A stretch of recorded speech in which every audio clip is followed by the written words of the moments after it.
ओम शांति। हाणे सब बाबा खे याद था करूं।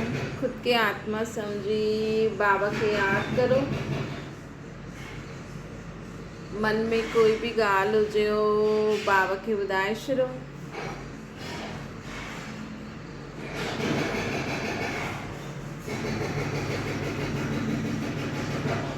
हाणे संकल्प करो, मां आत्मा शांत स्वरूप आहियां।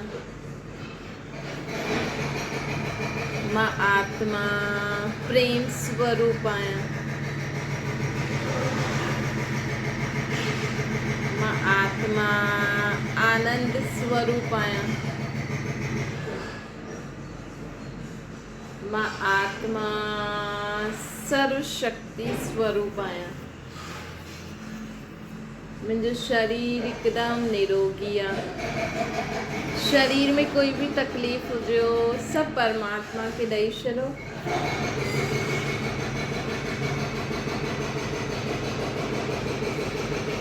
ओम शांति। अॼु मिठा मिठा शिव बाबा चवनि था, मीठी मीठी ॿार बाबा चवनि था कि अमृत वेलो ॾाढो ई सुठो समय हूंदो। अमृत वेलो ॾाढो ई सुठो समय हूंदो।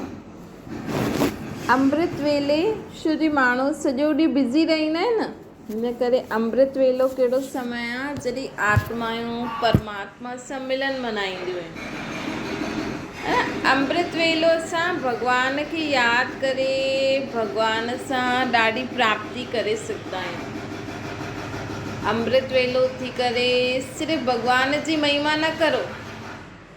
अगरि असां में कोई बुरो स्वभाव संस्कार आहे, बुरी आदत आहे, अगरि असांजा कोई भी जीवन में तकलीफ़ आहे त अमृत वेलो उथी करे भॻवान खे यादि करे उनखे ॿुधाइणो खपे, है न।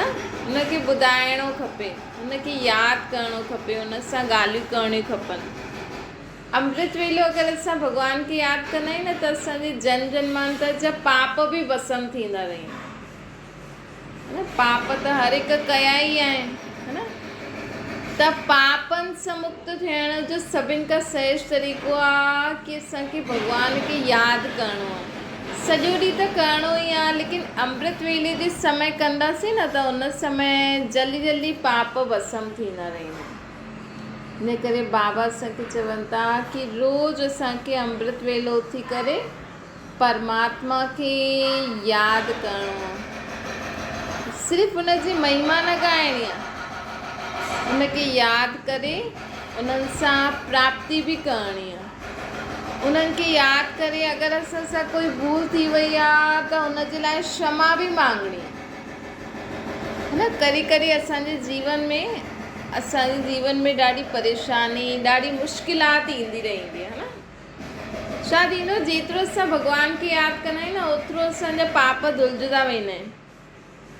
त असांजो कोई बि हिसाब किताब, कोई बि अहिड़ो असांजो जेको पाप कर्म कयल आहे हुनजी बि साफ़ सफ़ाई थींदी रहंदी आहे।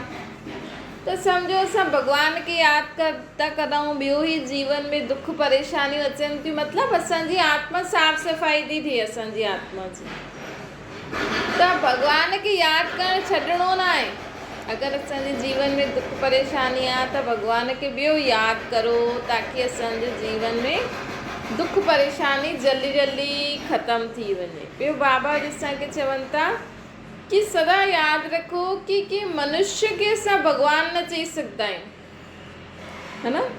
कोई भी मनुष्य खे असां भॻवान न चई सघंदा आहियूं। देवताउनि खे बि भॻवान न चई सघंदा आहियूं। भॻवान केरु हूंदो आहे? निराकार, है न। भॻवान केरु हूंदो आहे? निराकार। हुनजो कोई बि साकारी ऐं आकारी रूप न हूंदो आहे।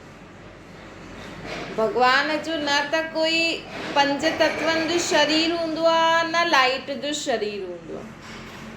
भॻवान त सदा ई निराकार आहे, है न। हिन 5 तत्वनि जी दुनिया खां परे रहण वारो आहे उहो। असां हिन सृष्टि ते पाठ विधायूं था, लेकिन उहो परे ते परे रहंदो आहे ऐं हुनखे असां यादि करे हिन सृष्टि ते हुनखे शक्ति वठी सघंदा आहियूं। ऐं उहो हिन समय ई हिन सृष्टि ते ईंदो आहे, हिकु बार ई ईंदो आहे। हिन समय ई भॻवान हिन सृष्टि ते ईंदा आहिनि असांखे वरी खां पावन ठाहिण लाइ, है न। असांजे जीवन में जो दुख परेशानी थींदी आहे न, जो असां आत्माउनि जे मथां पापनि जो बोझ चढ़ियल हूंदो आहे, त भॻवानु हिकु ई बार 5000 साल में हिकु बार अची करे हिन सृष्टि ते असांखे छा कंदो आहे, पावन ठाहींदो आहे। त भॻवानु कोई बि देहदारी खे असां भॻवानु न चई सघंदा आहियूं, चाहे वॾा वॾा गुरु संत सन्यासी देवी देवता ई छो न हुजनि। अने जो माण्हू चईंदा आहिनि कृष्ण भॻवानु, राम भॻवानु, फलानो भॻवानु, जेके तेके भॻवानु लॻाए ॾींदा आहिनि, लेकिन भॻवानु केरु हूंदो आहे, जंहिंखे पंहिंजो शरीर न हुजे, जेको हिन 5 तत्वनि खां पार रहंदो हुजे, जो सदा ई निराकार निरहंकारी आहे, निर्विकारी आहे, है न। भॻवान जी ये महिमा भी असां न ॻाए सघंदा आहियूं कि वो निर्विकारी आहे, छो जो त आहे ई सदा शुद्ध आत्मा, है न। उहा त आहे ई सदा पावन आत्मा। ऐं देवी देवता कंहिंखे चइबो आहे, जंहिंमें दैवी गुण हुजनि, है न। जे मनुष्य आत्मा में सुठा गुण हूंदा आहिनि न, उनखे छा चइबो आहे, देवता। अॼु बि ॾिसो, दुनिया में अगरि कंहिं माण्हू वटि कोई बि सुठो गुण, कोई बि सुठी आदत हूंदी आहे, त चईंदा आहिनि इहे त जीअं देवता आहे। त देवता मतिलबु सुठे गुणनि वारे माण्हू खे, देवी देवताउनि खे, दैवी गुण वारे खे, मनुष्य खे असां देवता चईंदा आहिनि। हिन समय त सभी मनुष्यनि में आसुरी गुण आहिनि न। चलो कंहिं में सुठा गुण आहिनि बि, लेकिन हुनजो शरीर त विकार सां ठहियलु आहे न। त बाबा जो असांखे चवनि था कि जीवन में असांखे सदा यादि रखिणो खपे कि भॻवानु कंहिंखे चइबो आहे, जो निराकार। ॿियो भॻवानु कहिड़ी दुनिया ठाहींदो आहे, सतयुगी दुनिया, है न। माण्हू चईंदा आहिनि हे भॻवानु तूं छा थो करे, हाणे भॻवानु त अहिड़ी दुनिया ठाती कोन अथई, है न। भॻवानु त न बारिश थो बरसाए, न ज़्यादा गर्मी थो कराए, न ठंडी थो कराए। इहे त हाणे ॾिसो, माउ बाप त पंहिंजे ॿारनि खे सुठी चीज़ ई ॾींदा न, लेकिन ॿार अगरि उनखे तोड़े फोड़े ख़राबु करे छॾनि, त पोइ हिन में भॻवानु छा करे। भॻवानु त असांखे सुठी दुनिया ठाहे ॾिनई, हाणे माण्हू ई एॾो कुझु दुनिया में तोड़ा फोड़ी करनि था, ये करो वो करो, त हिन में भॻवानु छा करे, है न। भॻवानु थोरी थो चए कि तव्हांखे जो मां चीज़ूं ॾिनियूं आहिनि, है न, तव्हांखे जो मां चीज़ूं ॾिनियूं आहिनि, हुननि खे तव्हां तोड़े करे पोइ पंहिंजी बुद्धि अनुसार नई चीज़ ठाहियो। भॻवानु त चईंदो न, भई मां त सभिनि जे लाइ चीज़ूं ॾिनियूं आहिनि। अॼु ॾिसो, दुनिया में कंहिं हिक जे लाइ ई खेती थोरी थींदी आहे। कंहिं वटि अगरि पैसा न बि हुजनि त उहो न खाए, है न। त दुनिया वारनि खे बि सम्झणो खपे कि भॻवान त इहे सृष्टि ठातई, जीअं न पहिरों जा घर वारा माण्हू न, जेका वॾा हूंदा हुया न, उहे पूरे ख़ानदान जे बारे में सोचे करे सभु कंदा हुया, है न। सम्झो हिकु ई ख़ानदान में कोई वॾो माण्हू हूंदो आहे न, पैसे वारो, त पहिरों वारा माण्हू छा कंदा हुया, पंहिंजे पूरे ख़ानदान जे बारे में सोचे करे कर्म कंदा हुया कि भई हा असां ईअं कमु कंदासीं त असांजा पूरा परिवार वारा खाईंदा, ख़ानदान वारा खाईंदा, मिलंदा कंदा। इहे ई भॻवानु त न, इहे सृष्टि सभिनि जे हिसाब सां ठातई। हिन दुनिया में धरती, खेती, पाणी, पूरी दुनिया, उनखे पतो अथसि भॻवान खे कि एतिरियूं आत्मायूं आहिनि मुंहिंजियूं, है न, एतिरी मुंहिंजी आत्मायूं आहिनि। त भॻवानु त हिन सृष्टि ते जो बि कंदा आहिनि न, जो बि करे विया हुया, उन पूरी दुनिया जे हिसाब सां कयो हुई, ताकी हर मनुष्य आत्मा खाए। अॼु असांजे साम्हूं कोई बुखो वेठो आहे, बुख में आहे, मतिलबु उन वटि कुझु बि खाइण लाइ न आहे, है न। त असां छा कंदासीं, असां उनखे ॾींदासीं, असां चईंदासीं न न हिरी वेंदो। हाणे पतो आहे उहो कमाए बि नथो, वेठो आहे, है न।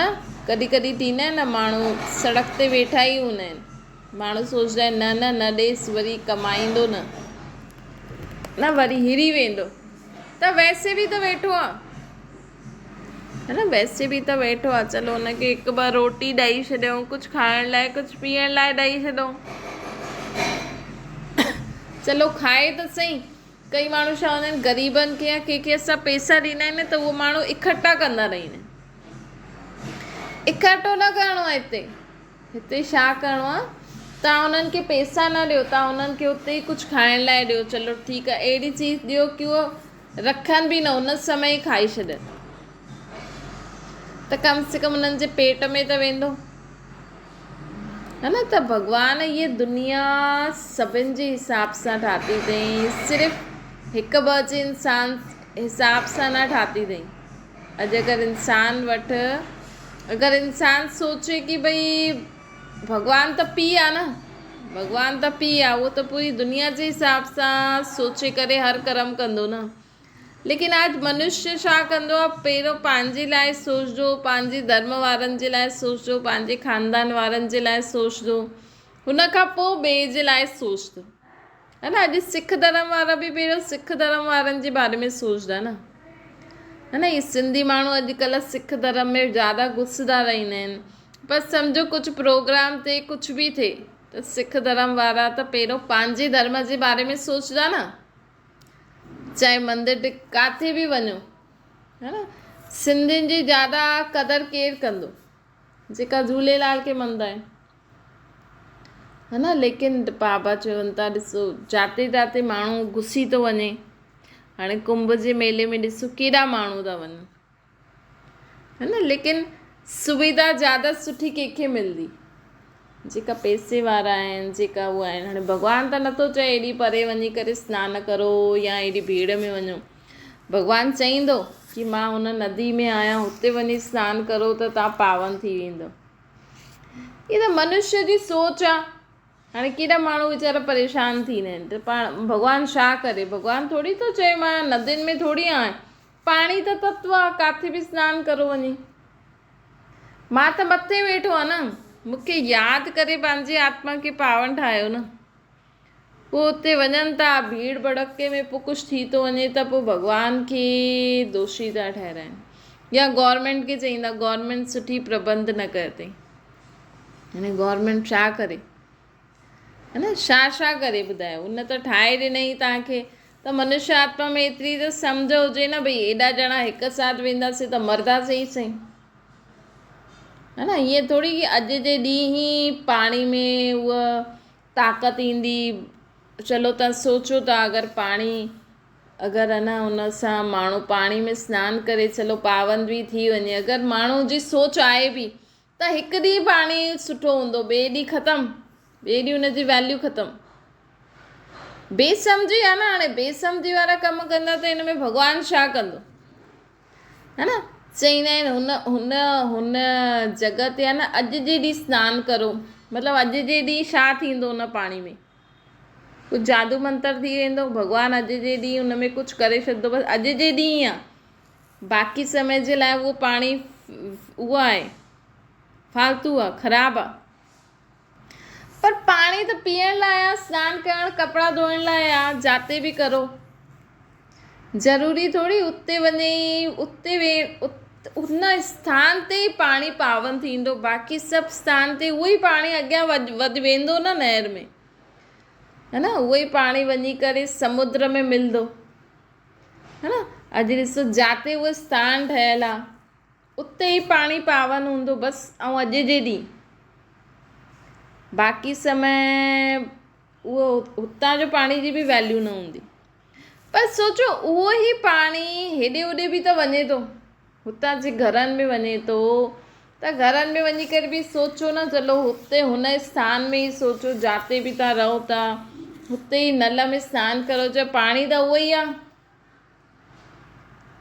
त असांखे पंहिंजी सोच खे, पंहिंजी सम्झ खे परिवर्तन करिणो आहे, असांखे पंहिंजी सोच खे परिवर्तन करिणो आहे, त असां सां अहिड़ो कोई नुक़सानु थींदो ई न, है न। अॼु माण्हू ई पाण फिक्स थो करे कि अॼु जे ॾींहुं उमावस आहे, अॼु जे ॾींहुं होली आहे, अॼु जे ॾींहुं फलानो ॾींहुं आहे, पोइ चवनि था अॼु जे ॾींहुं जो हिन मूर्ति जो दर्शन कंदो न हुनजा बेड़ो पार।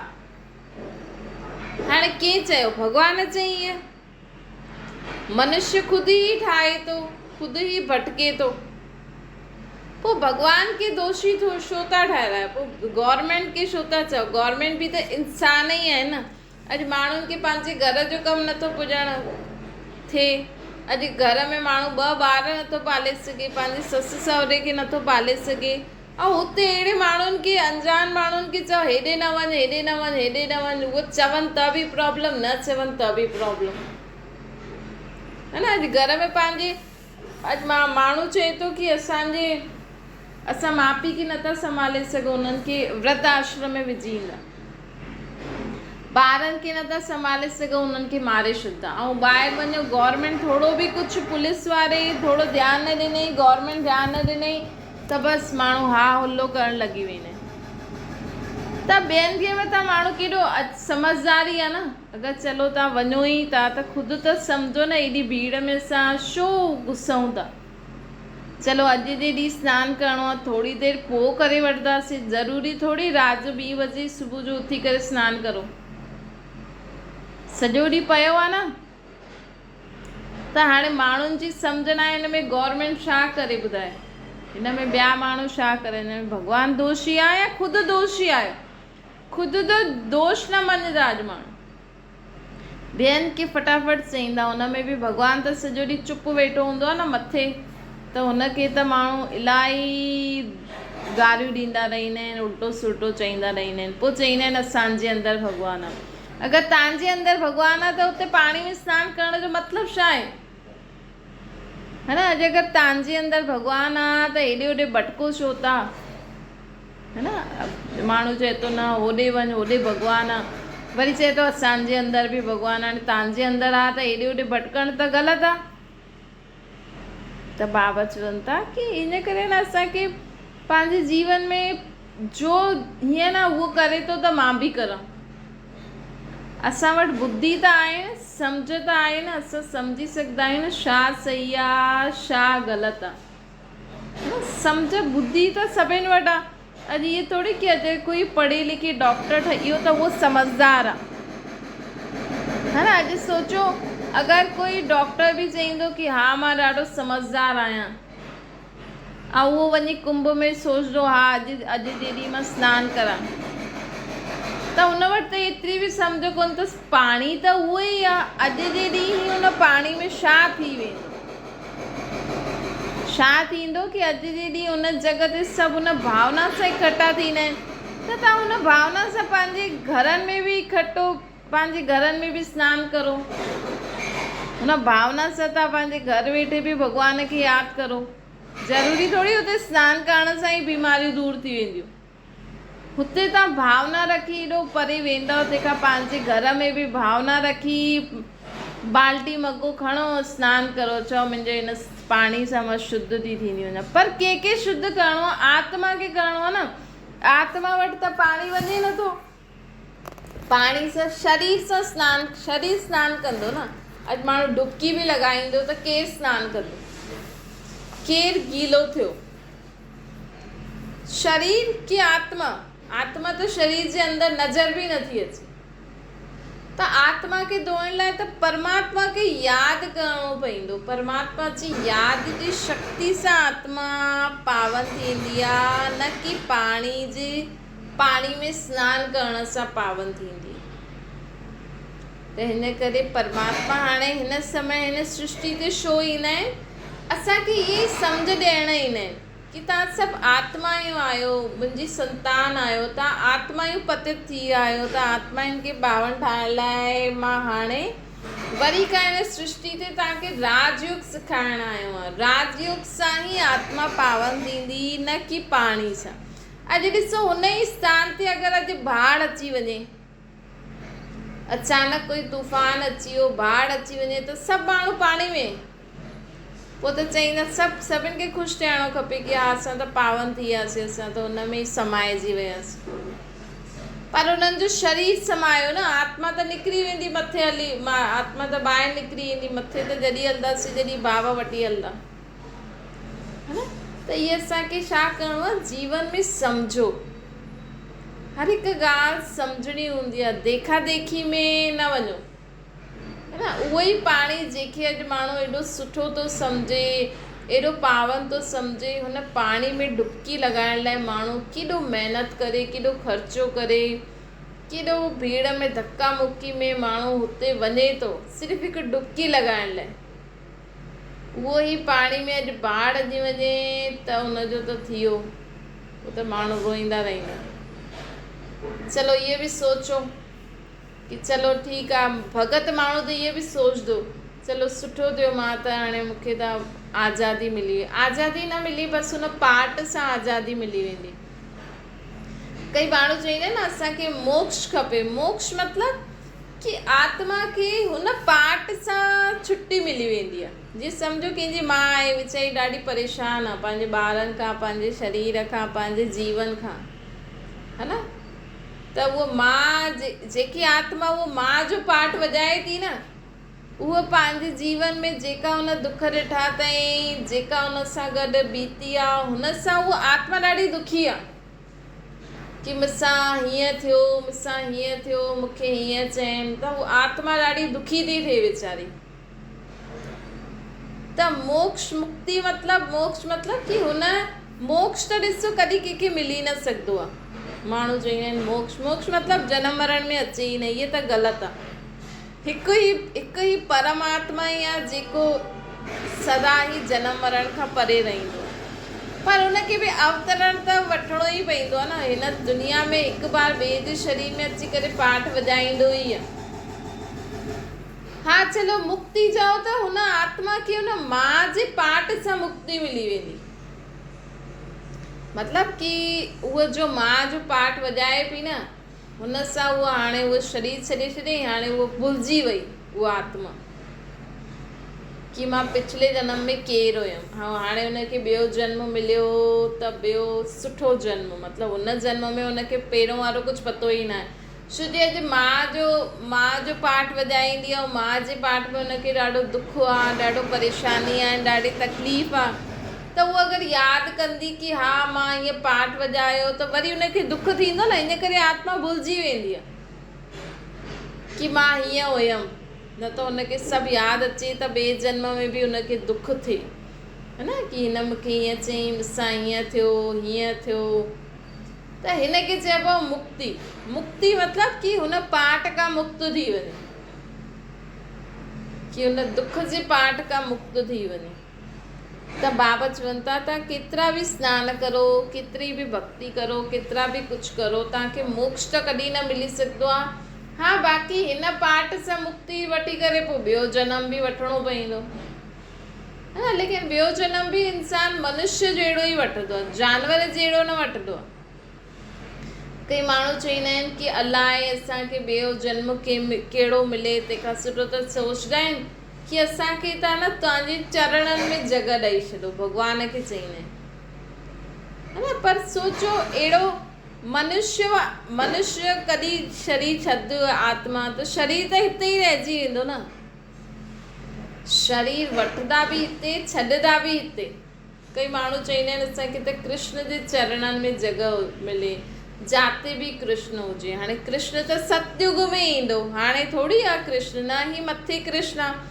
कृष्ण जी आत्मा कृष्ण जहिड़ो शरीर वठी करे सतयुग में ईंदी, है न। ऐं हुते त कोई भक्ति हूंदी ई न आहे, कोई चरण बि न पईंदा, है न। कृष्ण जे घर में कृष्ण खे जो पालदा, जो माउ पीउ हूंदा, जो संबंधी हूंदा, जो हुनजी राजधानी जा माण्हू हूंदा, उहो थोरी हुनजी आरती उतारदा। हुते त राजधानी हलंदी आहे, हुते त उहो राजकुमार आहे, पोइ स्वयंवर खां पोइ नारायण महाराजा ठहींदो। हुते इहा भक्ति आदि न थींदी आहे, भले हुनजा दास दासी प्रजा बि हूंदा तो बि हुनजा पेरे न पईंदा आहिनि, है न। हुते त राजधानी हलंदी, भई महाराजा महारानी हूंदो, हुनजे राज्य में सभु सुख शांति ख़ुशी में रहंदा।